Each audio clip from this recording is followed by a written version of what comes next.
राष्ट्रगान याद है आपको? जी सुनाइए।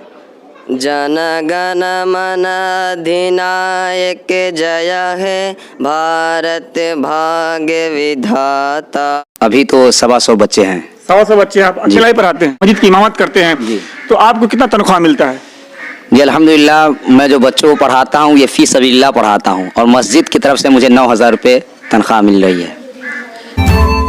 नमस्कार, मैं साबिर अली खान, आप देख रहे हैं बदलता हिंदुस्तान न्यूज चैनल। अभी इस वक्त मैं चकवा पंचायत के चकवा गांव में हूं और ये हमारे सामने देखेंगे बहुत सारे बच्चे हैं। ये मकतब है, न ये मदरसा है, न सरकारी स्कूल है, न प्राइवेट स्कूल है। एक मकतब है जो मस्जिद के इमाम साहब है, बच्चे को पढ़ाते हैं। आज हम जानेंगे कि एक इमाम साहब जो अकेला है और 100 से ज़्यादा बच्चा है, उनको कैसे हैंडल करते हैं, कैसे पढ़ाते हैं, इस बारे में हम बात करें। इमाम साहब से जुड़ेंगे कि इमाम साहब में आखिर इतना जुनून कहाँ से आया कि इतने सारे बच्चों को अकेले पढ़ाते हैं। तो हम यहाँ पर अब तस्वीरों में देखेंगे बच्चे जो है कलाम पाक पढ़ रहे हैं यहाँ पर, और इधर आम सिपारा पढ़ रहे हैं, कुरान पढ़ रहे हैं बच्चे, और बहुत सारी बच्चियाँ हैं इधर। देखेंगे तस्वीरों में, जरा कैमरा उधर दिखाएंगे, राउंड करेंगे कि बहुत सारे बच्ची हैं और बच्चे हैं जो आज एतबार है, संडे का दिन है, फिर भी इमाम साहब बच्चे को पढ़ा रहे हैं। हम जानेंगे इमाम साहब से, हम खुद उनकी ज़बानी जानेंगे कि कितने वक्त बच्चे को पढ़ाते हैं, कितना समय देते हैं। कहा जाता है कि शिक्षा के लिए बहुत सारे जो सरकारी स्कूल हैं, मदरसे हैं, लेकिन उनमें जो शिक्षक होते हैं बच्चे को संभाल नहीं पाते, लेकिन अपने डिसिप्लिन के साथ। आइए हम पहले जुड़ते हैं, बात करते हैं इमाम साहब। मोहम्मद रियाज अहमद, मैं यहाँ 2019 1 नवंबर को आया और 2 नवंबर से मैं यहाँ बच्चों को तालीमी प्रोग्राम शुरू किया। जी। कितने बच्चे हैं हमारे यहाँ? अल्हम्दुलिल्लाह अभी तो 125 बच्चे हैं। 100 बच्चे आप अकेला ही पढ़ाते हैं? जी जी। अच्छा, 100 बच्चे को अकेला पढ़ाते हैं जी। कितने वक्त पढ़ाते हैं बच्चे को? मैं सुबह 7 बजे से 11 बजे तक पढ़ाता हूँ, फिर बाद नमाज ज़ोहर 2 बजे से 4 बजे तक पढ़ाते हैं, बाद नमाज मगरिब से इशा तक, और जो हमारे बच्चे हिफ्ज़ करते हैं वो बाद नमाज इशा से 10 बजे रात तक पढ़ते हैं। 10 बजे पढ़ाते हैं बच्चे? जी जी। अच्छा इमाम साहब, आप तकलीफ नहीं मानेंगे, मैं आपको ये बात बताना चाहता हूँ कि एक सरकारी टीचर का जो तनख्वाह होता है 30,000, 40,000, 50,000, 60,000, लेकिन इमाम साहब की तनख्वाह कितनी है इस बारे में पूछेंगे। हजरत, आपको यहाँ बच्चे को पढ़ाते हैं, मस्जिद की इमामत करते हैं, तो आपको कितना तनख्वाह मिलता है? जी अल्हम्दुलिल्लाह, मैं जो बच्चों को पढ़ाता हूँ ये फी सबीलिल्लाह पढ़ाता हूँ और मस्जिद की तरफ से मुझे 9,000 रुपये तनख्वाह मिल रही है। हजरत ने कहा कि फी सबीलिल्लाह यानी फ्री में पढ़ाते हैं, मस्जिद की तरफ से तनख्वाह इनको मिलता है, लेकिन अपने वक्त को बर्बाद न कर बच्चे के भविष्य को संभालने की कोशिश करते हैं, बच्चे को पढ़ाते हैं। मैं इसी गांव का हूं और मैं बताना चाहता हूं आपको कि ये जो बच्चे हैं पढ़ रहे हैं, ये बच्चे पहले इमाम साहब नहीं आए थे, उससे पहले ये बच्चे सड़कों पर घूमते थे, गाना गाते थे, गाली गलौज करते थे, गुल्ली डंडा खेलते थे। लेकिन जब से इमाम साहब आए हैं, एक ही बच्चा सड़कों पर नहीं मिलता, सब मकतब में मिलते हैं। तो अभी यहाँ पर कुछ बच्चे हैं, बच्चे से सवाल करेंगे। क्या नाम है आपका? हमारा मोहम्मद समीर आलम। मोहम्मद समीर आलम जी। कहाँ घर है आपका? हमारा घर मेहसी। मेहसी से आए हैं जी। यहाँ ये क्या पढ़ते हैं आप? यहाँ 30 को बड़ा हिफ्ज करते हैं। सिर्फ सिपारे पढ़ते हैं और किताब भी पढ़ते हैं? जी, और सब उर्दू, अगर जोहराबाद से उर्दू नमाज पढ़ के उर्दू पढ़ते हैं, कापी लिखते हैं, इमला वगैरह। अच्छा, क्या नाम है आपका? मोहम्मद असरार खान। एक दो लाइन सुनाएंगे? जी, सुनाइए।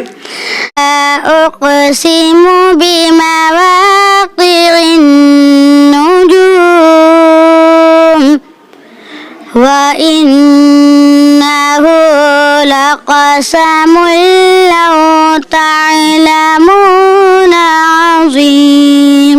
की आयत को पढ़ा और काफी अच्छे अंदाज में। मकतब है, मकतब में बच्चे पढ़ रहे हैं। मेरा नाम मोहम्मद मतीउर रहमान खान है। आप इसमें क्या क्या पढ़ते हैं? जी, हम हिफ्ज़ करते हैं और जोहरबाद से उर्दू और कापी उपी लिखते हैं। जी। राष्ट्रगान गाते हैं? जी। तो खड़े हो जाइए, तो राष्ट्रगान सुनाइए। राष्ट्रगान याद है आपको? जी।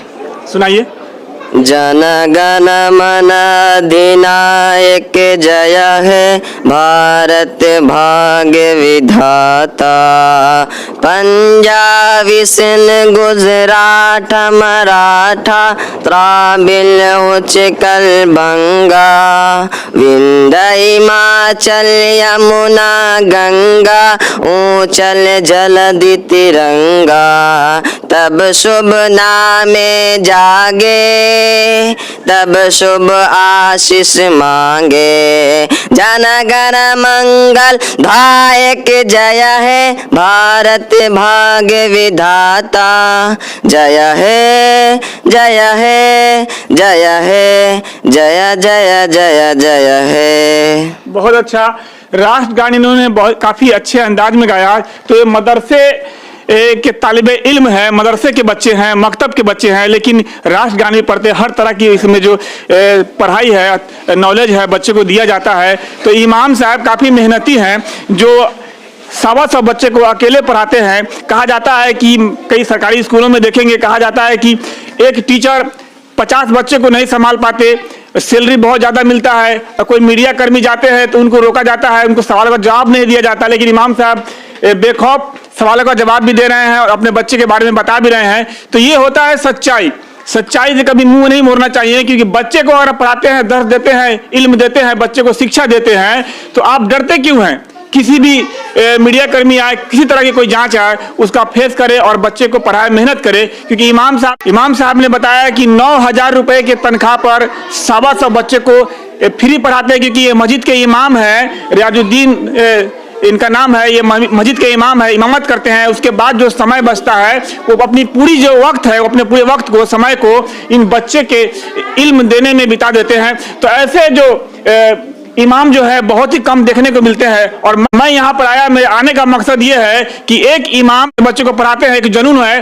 कहते हैं कि बच्चे में जुनून नहीं होता, बच्चे नहीं पढ़ते, लेकिन नहीं, इमाम के अंदर भी, टीचर के अंदर भी एक जुनून होना चाहिए कि बच्चे को पढ़ाया जाए। अगर टीचर में जुनून नहीं होगा, बच्चे में जुनून हो, तो कहाँ से पढ़ पाएगा? दोनों में जुनून चाहिए। लेकिन सबसे पहली बात यह है कि एक टीचर में भी जुनून होनी चाहिए। जिस तरह से इमाम साहब में जुनून है, बच्चे को पढ़ाते हैं, तो इसी तरह से एक सबक है। और मैं बताना चाहता हूँ कि बहुत सारे प्राइवेट मदरसे हैं जिसमें पढ़ाई होते हैं, लेकिन सरकारी मदरसा जो है, सरकारी इदारा जो है, आप देखेंगे जिसमें सरकारी शब्द जुड़ जाता है, उसमें जरूर गड़बड़ी होती है। हमारे यहाँ अख्ता बाजार पर मदरसा है, उसमें देखेंगे पढ़ाई बहुत ही कम होती है। बहुत सारे बच्चे थे पहले, लेकिन नहीं पढ़ा पाते। क्यों? कि सरकारी नाम जुड़ गया है, इसलिए। उसमें राजनीति होती है, उसमें बच्चे नहीं पढ़ते, राजनीति किया जाता है और वहां पर सदर सिक्योरिटी को लेकर बात की जाती है। लेकिन बच्चे पढ़ रहे हैं या नहीं पढ़ रहे हैं, बच्चे के भविष्य के बारे में क्या होगा, इस बारे में बात नहीं की जाती। तो यहाँ पर जब इमाम साहब आए थे तो कुछ भी नहीं था, और एक घास पर बैठ, मेरे पास तस्वीर है, जब इमाम साहब आए थे एक घास पर बैठकर बच्चे को दर्स दे रहे थे। वो तस्वीर मेरे पास है, मैं आपसे शेयर करूंगा। उसके बाद से इमाम साहब ने अपने मेहनत से, इस मेहनत मशक्कत से, इन्होंने अपने लगन से इसको इस लायक बना दिया, मकतब बना दिया। हजरत जरा आपसे एक और सवाल कर, अभी 125 बच्चे हो गया, एक मदरसे का शक्ल हो गया, एक बड़ा मकतब हो गया, तो आपने कुछ नाम रखा है या नहीं? जी, मदरसे का नाम मदरसा फैजान गौसे आजम जी, मुत्तसिल जामा मस्जिद चकवा। अच्छा, आप इतने सारे बच्चों को पढ़ाते हैं जी, 3 वक्त पढ़ाते हैं, आप थकते नहीं? नहीं, ये तो फी सबीलिल्लाह और दीन की खिदमत है।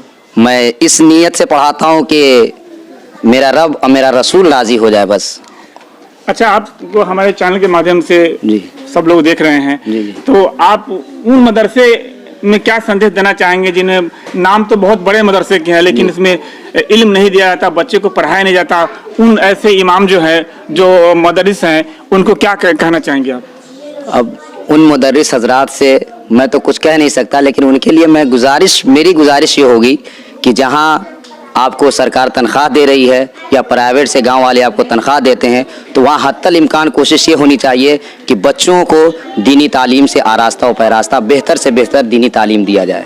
संभालना काफ़ी मुश्किल होता है, और इमाम साहब जो अकेले बच्चे को संभालते हैं और अकेला ही बच्चा को पढ़ाते हैं। मैंने राष्ट्रगान भी सुना बच्चों से, काफ़ी सुंदर लहजे में, काफ़ी बेहतर तरीके में बच्चे ने राष्ट्रगान को गाया, काफ़ी अच्छा लगा। तो मैं बताना चाहता हूं कि शिक्षा जो है, एक बच्चे को अंधेरे से निकाल कर रोशनी देना होता है, और रोशनी देने का प्रयास रियाजुद्दीन साहब ने यहाँ बच्चे के अंदर रोशनी डालने का इन्होंने दिल में ठाना है, और इन्होंने अपने मकसद को पूरा किया। और एक जो बच्चे इधर घूमते थे उनको इस लायक बना दिया कि 20 पारा जो कुरान पाक है उसको हिफ्ज कर रहे हैं। तो यहाँ पर एक बच्चा और, शाहजम नाम है, आपको कुछ नहीं दिखता? तो ये बच्चा जो है नाबीना है, आंख की रोशनी नहीं है, लेकिन इसको भी इमाम साहब पढ़ाते हैं और हिफ्ज कराते हैं। क्या पढ़ते हैं आप इसमें? पहला पारा। पहला से पढ़ते हैं, कुछ याद है? जी सुनाए दे एक सब। जमिया उदाय फला खौफुन अलैहिम वला हुम यहज़नून वल्लज़ीना कफ़रू वकज़्ज़बू बिआयातिना उलाइका अस्हाबुन नार हुम फ़ीहा खालिदून। आपने अरबी पढ़ा, कुरान की आयत पढ़ी, कौन सा आयत है ये? पहला पारा का 5वां सफ़ा। पहले सिपारा का 5वां सफा है ये।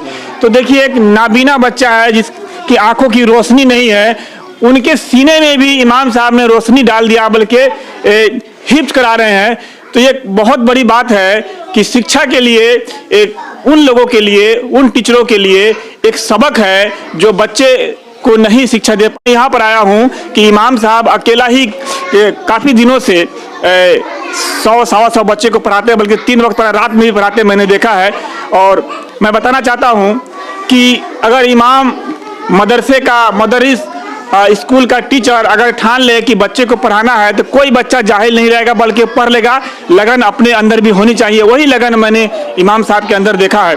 तो बने रहिए इसी तरह से और भी खबरों के लिए देखते रहिए बदलता हिंदुस्तान न्यूज़ चैनल।